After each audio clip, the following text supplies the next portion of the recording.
এই যে ফাঁদ পেতে বসে রয়েছে মাছের অপেক্ষায়। একটা মাছ ওর হাতের মধ্যে আসুক, খপ করে ধরবে। চারিদিক দিয়ে মাছ ঘুরছে, আপনারা দেখতে পাচ্ছেন, কিন্তু মাছ হাতের মধ্যে আর আসছে না।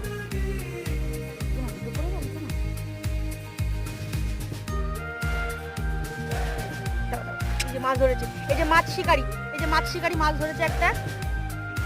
যাই না, শুধু এখানে ছাড়, এখানে ছাড়, এখানে ছাড়, তোমার এই যে জলের মধ্যে ছাড়, জলের মধ্যে ছাড়। মাছটা মরে গেল রে, না মরেনি।